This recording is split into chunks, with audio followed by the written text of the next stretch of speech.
Hey everybody, today I'm coming to you from a very noisy warehouse in Austin, Texas with some big news.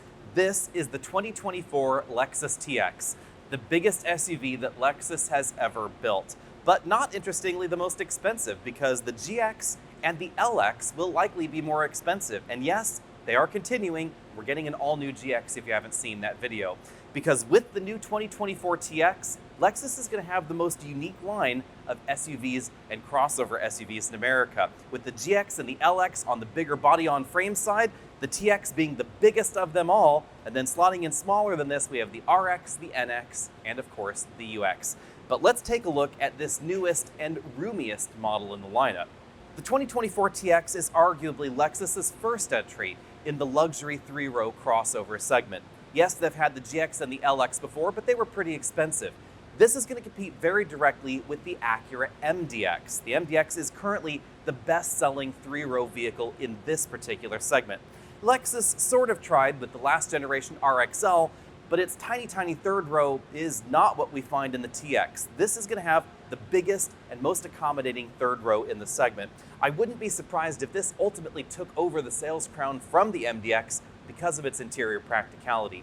Now let's talk about the front end design. Obviously, it's in keeping with the rest of the Lexus lineup, but interesting twist, what we're seeing in the new TX and the GX are very different interpretations of the Lexus spindle grille. This is much more subdued. You can see that the grille portion here actually blends with the bumper cover and then wraps around the body colored sections on the side. We have LED fog lights below, single module LED headlights right in here rather than the tri-module setup that we find in other Lexus models.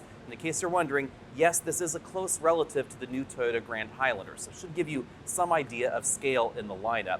We also have this Lexus bar right here at the top of the grille that floats independently of the hood and the rest of the bumper sections below with an air intake right there.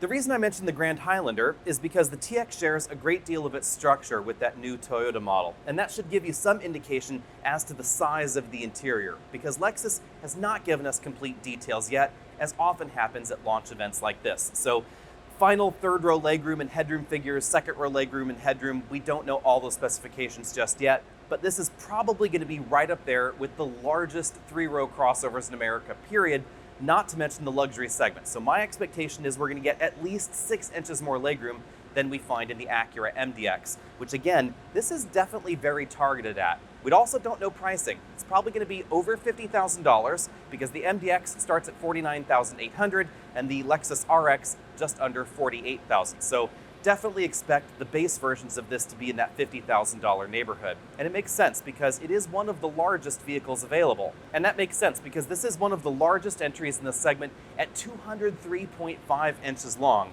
Also, you can see how boxy and upright the vehicle is in terms of its design. This is definitely a departure from what we find in the Lexus RX, with more of a stretched wagon kind of profile. We definitely have a high roofline, and that high roofline stays high and boxy all the way to the rear. Sorry for the awkward video angles. This warehouse is kind of tight in this location, but this gives you an idea what the rear end styling is like. We have the signature Lexus swoosh that connects the taillights across the hatch, Lexus spelled out across the rear, but definitely a different design than the Lexus GX, which is even boxier than the Lexus TX. Down here you can see the logo, TX 500H, because we do have 2 different hybrid systems available in the TX. One plug-in hybrid and one regular hybrid. We'll talk about that in just a second. Down here, no integrated trailer hitch receiver. Even though there is going to be a tow rating on this, we don't know it yet, and clearly it's not going to be as towing focused as the Lexus GX.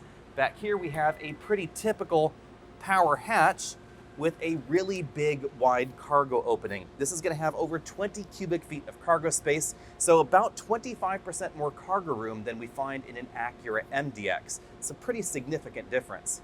Going in for a closer look, there are a number of nice touches back here. We have a place to put the roller cargo cover, also place for the toolkit, etc. And if I lift up the floor, which is a little bit tricky here, we find a unicorn, especially in a luxury segment vehicle. There is a spare tire, although it is a temporary spare, but better than not having one, which you won't find in most of the European options. The cargo area does appear to be slightly smaller than the Grand Highlander, and perhaps one reason for that is that we have power third row seats back here, and those do take up a little bit more room than the manual seat variety. Also, they take a little bit longer to flip and fold, so my preference is actually for a manual rear seat design. The new TX offers 3 different drivetrains, giving you more selection than the vast majority of the competition. The base version is going to be the TX 350. It uses the familiar 2.4-liter Lexus turbo that we also find in the Lexus RX. That gives you 275 horsepower, 317 pound-feet of torque, and it's connected to an 8-speed automatic. Then we have the first hybrid, which is the one that we're looking at right now. This is the TX 500H. It uses the same 2.4-liter turbo, swaps out the 8-speed automatic transmission for a 6-speed with an electric motor integrated into the shell. That gives you 366 horsepower combined, 409 pound-feet of torque, and 24 miles per gallon. They're calling the e-all-wheel drive system on that one Direct 4 because it's going to provide more power to the rear than some of Toyota's previous e-all-wheel drive hybrids. If you want more power and better fuel economy and some electric range, then you want the TX 550H. That's using a new plug-in hybrid system that we haven't seen before. It's based around a 3.5-liter naturally aspirated V6. If that sounds familiar, it is probably the same or a similar V6 to what we saw in the previous generation Lexus RX hybrid. That's going to give you 406 horsepower total, 30 miles per gallon, so actually more fuel efficient than this, and 33 miles of electric range. That's not quite as much oomph as we find in the Volvo XC90, which is clearly going to be a direct competitor to this. That's going to give you 455 horsepower, but 30 miles per gallon is definitely more efficient, and you can bet this is going to be more reliable and cheaper to work on than that Volvo. Now let's start diving into the interior. First, we need to, of course, adjust the front seats, so let's explore those first. Over here on the driver's side, we have a seat design pretty similar to the Lexus RX. We have a 2-way adjustable lumbar support. I am surprised that we don't find a 4-way lumbar in this vehicle. We have a powered tilt telescopic steering column, 3-position memory over there on the door, and we do have a power passenger seat in this model as well. Comfortably adjusted for me at 6 feet tall here. I still have plenty of room thanks to the very upright profile that we find in the TX. Let's see how that translates to second row room. According to the numbers, if we compare Toyota Grand Highlander to Acura MDX, this should have about 10 inches more legroom than that MDX. The MDX actually is kind of tight, even though it is the roomiest entry currently in the segment.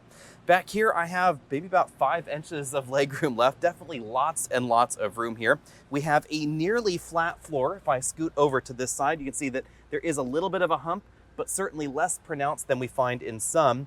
Keeping in mind this is the hybrid, we also have less of a hump and less of an intrusion than we find in the Volvo XC90. That is available only as a plug-in hybrid. Its battery lives right there in the center console, and there is a compromise as a result. You can see back here we have tri-zone automatic climate control, ventilated and heated third row seats, USB charge points, 120-volt power outlet there. In the middle here, between these two seats, we have some cup holders. They're actually removable, undockable from this center section. This also is completely removable. So if you'd rather have that out of the way to help people get back there into the third row, you can take that out entirely. Now let's see what getting into the third row is like. The second row seats don't tilt and slide in a manner that would let you leave a child seat latch anchored into place, but there is an electric release. I can press the button here on the seat back.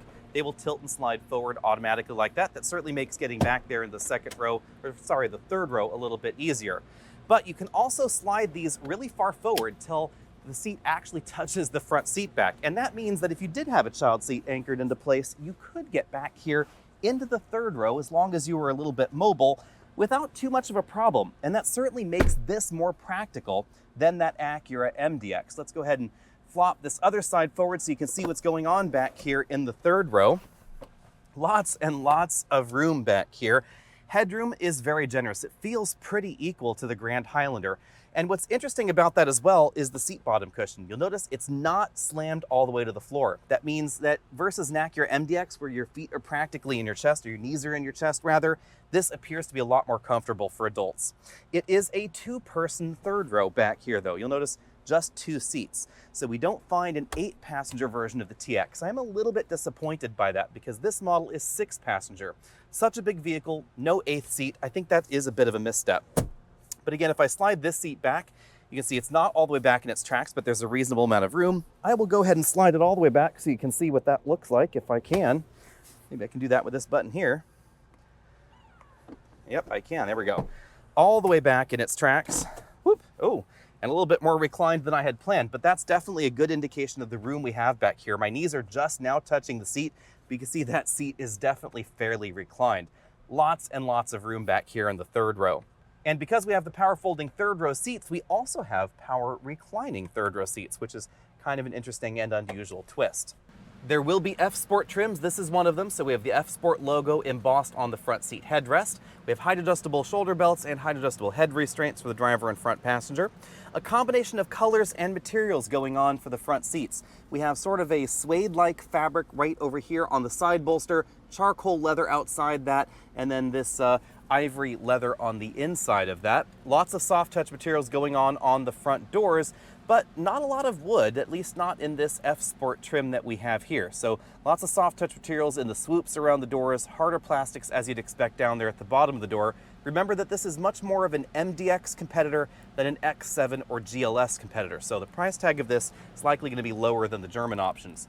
We have a multi-tier dashboard. So up there we have soft touch plastics, soft touch middle section, soft touch upper section right here, then a trim strip that's sort of metal effect running right there across. More of that imitation leather, imitation suede, hard plastics down here right around that bin-style glove compartment. It does appear to be pretty large and accommodating. Moving over to the middle of the dashboard, we find the Lexus 14-inch touchscreen infotainment system. This is the same software that we find in the new Lexus GX and the rest of the Lexus lineup, really. We have the same climate controls integrated into that screen surface right there, and the same two-screen setup that we find in other Lexus models, where we have a 12.3-inch LCD cluster over here for the driver that is set in further than the infotainment screen. You can actually see the dashboard kind of curves out there a little bit, giving it definitely a different vibe than we find in the Mercedes lineup or a lot of other vehicles, which are really copying that two-screen span across the dashboard setup. The steering wheel, basically the same as the rest of the Lexus lineup as well, very similar to the Lexus LS and the GX as well. We have touch controls on each side of the steering wheel. These also have physical buttons, so you can know what you're pressing by checking out the heads-up display. You can see there's a full-color heads-up display, and it actually shows what those buttons would do if you pressed on them at the moment. And their functions do change based on the context and what else is going on in the system. So we press this button here to change between, for instance, climate control and heads-up display controls. Moving back to the center of the dashboard, we have big air vents there. They are split, so this adjusts that upper portion of the air vent right there, and you can see that air actually comes out of the bottom there as well. It gives it kind of a interesting, unique design. We have a hands-free parking system here, 360-degree camera, lots of USB-C ports there, Qi wireless charging mat. Let's see if it will charge my phone through the case. Oh, it vibrated, so yep, it's starting to charge. We have the same sort of modular cup holders that we find in the back, so you can actually, sorry, it took me there a moment, but you can actually press that button at the front of there to remove those cup holders from this module and then reinstall them. Same sort of joystick shifter that we find in the Lexus RX, auto brake hold, electric parking brake. And then in the middle of everything, we have a bifold armrest, which definitely feels more comfortable than the one that we see in the Toyota Grand Highlander. It gives us access to a pretty deep storage area there inside. Then moving back, we again find that steering wheel with the paddle shifters over there. And over here on this side, we find things like the trip odometer, the dimmer, the controls for the seat memory over there on that side, window switches and things like that on the driver's door. Unfortunately, at this point in time, I don't know pricing and I don't know some key specifications for the new TX. However, again, this is likely going to be the roomiest in this segment. If we have the same kind of combined legroom figures that we find in the new Toyota Grand Highlander, then this is going to beat the Acura MDX at the legroom game by nearly a foot inside. If you haven't been inside an Acura MDX in a while, its third row and its second row, they're not really that generous. Something like a Volvo XC90, the second bestseller in this segment, also fairly tight in the back. An Infiniti QX60, smaller than a Nissan Pathfinder. And that's really the interesting twist really in the luxury versus mainstream segment that we've seen so far. The Honda versus the Acura, the Infiniti versus the Nissan, etc. The luxury versions have all been significantly smaller inside. And this Lexus TX appears to be a very different kind of luxury entry with a mainstream relative because they haven't shrunk the inside. With the exception, of course, that there is going to be no 8-passenger version of the TX, and I do find that little tidbit a bit disappointing because it would be the most unique luxury entry available, having an 8-passenger option. If you want that, you're going to have to get the Toyota Grand Highlander, or you're going to have to really step out of the luxury segment into something like a luxury minivan if you want more room on the inside than you'll find in the TX. Again, no pricing details, but I expect this to start somewhere in the low 50s and escalate up from there. The plug-in hybrid is probably going to be on the spendy side, but I wouldn't be surprised if it was less expensive than the Volvo XC90 plug-in hybrid, which can get pretty pricey. And Lexus has been fairly aggressive with their plug-in hybrid pricing in the past. That's the model I'm most interested to see. Let me know what you think about that and which version you're most interested to see. Are you interested in the regular 2.4-liter turbo, which is going to be the least expensive, or are you interested in what Toyota calls Hybrid Max in their lineup? They're calling it Direct 4, or the Performance Hybrid in this lineup here. You're going to get 360 some odd horsepower, pretty decent performance. It was very quick in that Grand Highlander. The plug-in hybrid system is really going to be an interesting option because it's going to give us class-leading fuel economy with 33 miles of electric range and over 400 horsepower. I'll see all of you later.